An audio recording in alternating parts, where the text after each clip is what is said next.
created self-awareness in Alexander. Because for me, I feel like that's something that happened at a very early age for him. How is that possible with how he grew up? So, so growing up in St. Croix and in Nevis, Alexander grew to have a very strong dread of anarchy and disorder, and his belief in liberty instilled a sense of outrage as he came to detest the tyranny exerted by the planters and their authoritarian role. Can you maybe discuss a little bit of, and some examples of how Hamilton himself created policy or social constructs that challenged the autocracy and also oppressive rule? So I'm looking at it from a social, the social confines. Sure. Does everyone hear me? Yes. First of all, thank you for being here when there's dancing to be had outside. Y'all are in here listening to the story. I think that the question of Alexander Hamilton's childhood and the kind of influences it might have had is a really important and interesting one at a number of levels. I mean, at the first and most immediate level, Hamilton, although he gets beaten up by some historians for not perhaps being as zealously anti-slavery as we would like, he certainly did talk about having seen the institution and its brutality firsthand. And so I think that had a very big impact on him and really kind of made him out of step with a lot of his peers in terms of his adherence to anti-slavery causes. It's difficult for us to imagine. One of the things that I think is so hard about reconstructing the 18th century, now over 200 years ago, is stepping back into that mindset. And what we have to realize, as unpleasant as it might be, that taking a position against the institution of slavery was quite unpopular politically. It could have real political damage on your career. And Hamilton, although perhaps by our sensibilities didn't go far enough in denouncing the institution, he certainly was an adherent to anti-slavery causes. The other kind of major, I think, influence that his childhood had was because of his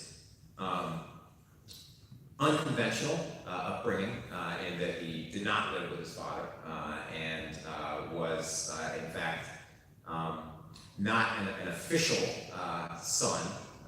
He was really concerned with reputation, and this is not unique to Alexander Hamilton, because in the 18th century, particularly among the community of merchants that he would have seen growing up in the West Indies, reputation was all important. Reputation determined whether or not you get credit. Reputation determined whether or not you would be accepted into somebody's home. And so for Alexander Hamilton to kind of come where he came from, come to the American colonies, and then build a very, very successful career for himself, you can see why he's very, very guarded about his reputation. It was his livelihood. He didn't have a kind of family to fall back on. He didn't have a kind of genealogy to fall back on. And so I think when we're looking at the influence of his childhood, you can see that Hamilton is very, very quick to defend his reputation and preserve it. And then to put a kind of cap on it, because I've been talking for a while now, is that if you want to know why folks like Alexander Hamilton were willing to risk life and limb when later on, in terms of handling money, in terms of the significance of things like reputation and paying one's debts, that becomes a big theme throughout Hamilton's life. And in fact, he really stakes his reputation on that early on in the country's history, when he insists, much to the chagrin of many other folks, that the United States was going to pay all of its wartime debts and not just simply write them off. And I'm almost positive that he would have learned the significance of keeping one's financial reputation intact during his time in the trade. In the other dimension, so it did inform him tremendously. So when he came, as Professor Adams said, it was so foreign and scary. I mean, the Jeffersonians would say, banks are scary things, corporations are scary things, stock markets are scary things. And so without that perspective, that insight from the trading chart, and it did inform him, as Professor said. without that experience, as hard and as challenging and as conflicting as it was, would our country be the way it is today? Do you want to comment on that, or? That's what we call a counterfactual. So if someone had gone and somehow spirited Alexander Hamilton away, we would be in a financial panic. I don't want to speculate in that, but he was very, very, probably more than subsequent secretaries of the Treasury. I mean, he really had a major influence in creating the American financial system. Although one of his lasting legacies, which is the first bank of the United States, actually is not with us now. And so, I think that one thing that if Hamilton were to come back, he would be a bit disappointed, I think, that we didn't have a true national bank. So, that would be interesting to see what he thought about that. It's interesting that he's, I'm sorry, I keep forgetting who used this mic, I'm sorry about that. So it's interesting, I wanted to look at the social influence and then the cultural influence, because he's bringing in an entire dynamic of social influence that they have no idea in the colonies about. And so we know that there was a lot of opposition to his ideology. Socially, what do you see him having change from when he landed in the US to the time that he left the world, basically? What changed socially about Alexander Hamilton?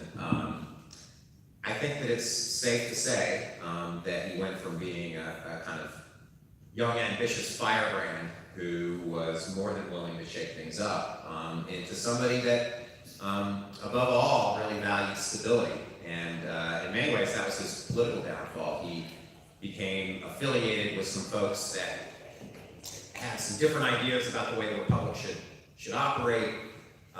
He's often lumped in with a group that political historians call the High Federalists. Those are folks that were very comfortable with the idea of social hierarchies. And so I think that, I guess it's a natural tendency for people to become maybe a little more conservative and a little more interested in stability as they go through their lives. But Alexander Hamilton really, over the course of his life, took a full turn. I agree with Ray, he wasn't a monarchist, but certainly in the Federalist Party, he would have been on the conservative side. And I think, if you can write as we discussed, but I think that it's that how do you juxtapose that level of turnaround, considering how against that system he was because of what he lived through, and how much he was oppressed. There's another aspect after 11 years of spending literally 7 days a week or 7 years studying the Founding Fathers. I just was reawakened to something quite inspiring just this past year. In fact, our society just designated Kate Elizabeth Brown as the National Hamilton Scholar for a book she just wrote called Alexander Hamilton and the Development of American Law. And many of us have embraced the idea that Albert Gallatin, under Jefferson, sort of looked it over and said it's the best we've seen, and if you remove a part of it, the whole thing will fall, and they moved forward with it. But what really was insightful about this book is the way that Hamilton entrenched his financial and economic strategies was through law and legislation, which becomes law. So, for example, he was given the right to make judgments as Secretary of Treasury about commerce coming in and what fees and tariffs there would be. But when someone violated it, he had the right to charge them and to do the penalty, but he said, no, take it to court. It would go to court, it became precedent. So if that happened in Charleston, then all the other courts would have to look to precedent. And Hamilton didn't just have all his ideas about manufacturing and credit law, he wrote these monumental reports to Congress. And then Congress, you look at what Hamilton wrote, then you look at what Congress legislated, it's remarkable. And those things again become law. So Hamilton really established order in our nation, credit in our nation, and respect from other nations by utilizing law. So it's a major social change. I'll give you one quick example is who knows when, When was the Bill of Rights adopted by Congress? What year? Beautiful. When was it ratified by enough states? 1791. Beautiful, beautiful. 1791 is when it was adopted. Alexander Hamilton led a case, the Croswell case, Jefferson versus Croswell, they call it the U.S. versus Croswell. And in 13 years later, Hamilton argued against British law for the right for someone to use truth as a defense against libel. If I said something bad about you and I hurt your business, I could be sued and would be guilty. But Hamilton argued, if what I'm saying is true about you, how can you ever penalize truth? And we need truth to come out. So that was another aspect of where Hamilton affected the social fabric.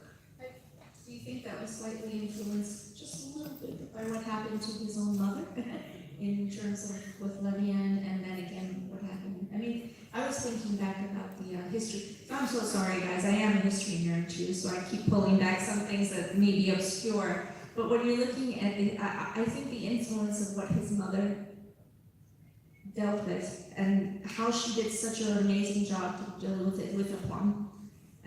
She came from a time when a man could easily levy anything against a female because they had no rights. So if they said something and put it in writing, it's what became law and it's what was believed. So both the Fawcett family, the Linton family, they all were Levian. I see, I hear Levian and then I hear Levine. So let's look. Okay, so it is. So I'm looking at that as a very strong social influence, right? And as he moved along in terms of how he looked at social construct. I know it's not. I didn't pose it as a question, but I'm trying to pull all the way through. Who else would have had that understanding? Who else could have taught us? Yeah. Sure.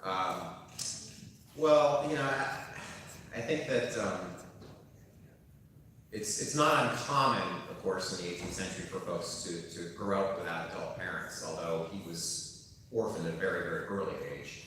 And usually what folks would do is find some kind of surrogate. And I think that what's interesting about Hamilton's early childhood is he used the community as the surrogate, and they ended up sending him to college and so forth. And I think that it comes back again to Hamilton's real obsession with his reputation for being kind of forthright, honest. It's a bit salacious, but those of you that know Alexander Hamilton's story, he had an affair with a married woman, and forever it seemed like the husband was kind of trying to shake him down for money. And this scandal became kind of prominent enough that a group of people began to question Hamilton about it. One of them was James Monroe, who kind of arrived at Hamilton's house and asked him about this, were the rumors true and so forth. And Hamilton, being Hamilton, did not evade it, took it on head first and said, yes, absolutely, and then began to lay out details of the affair where Monroe kind of said, that's enough, we know enough, you're sharing a little too much. But the interesting thing about that, what I find that interesting about the historian is that he then writes a pamphlet in which he lays it out again in detail. But the one thing that Alexander Hamilton wanted to make sure was that, yes, of course, he had this affair, yes, of course, he paid off people to keep quiet about it, but that he never once abused power when he was the Secretary of the Treasury. So he was willing, in many ways, to grievously injure his marriage, because, of course, once this became public, it was very, very damaging to the relationship he had with his wife, in order to preserve the notion that he had been upright and never did anything wrong when he was Secretary of Treasury. So that, I think, is an interesting kind of testament to where he placed his priorities. He was more than willing to use his personal life to kind of promote his professional life. The professor was right that Hamilton, in the Enlightenment era, fame wasn't like being famous. Fame was putting things in place to create a nation, to put it on a strong foundation. And one of the things that the professor mentioned is that Hamilton published the honest details about this affair, and that was in 1797. Do you know what happened 11 months later? President Adams, through Washington's recommendation, nominated Alexander Hamilton to be the Major General of the U.S. military. It had to go to Congress, and Congress confirmed it. So it did serve its purpose. It was devastating on the home life, but as the professor said, he was shown through and through to never misplace a dollar and never mistreat it. So that was the dichotomy there between public and private. That's perfect. Yay. No. So now I'm going to shift a teeny bit. I want to talk about diversity. We've been doing it all along, but a little more. Where do you think, as a country we are today, where do you think his major influences have been? Which we've talked a little bit about abolition, etc. But to give some more examples specifically of what legacy he's left in terms of opening doors for discussing creating diversity.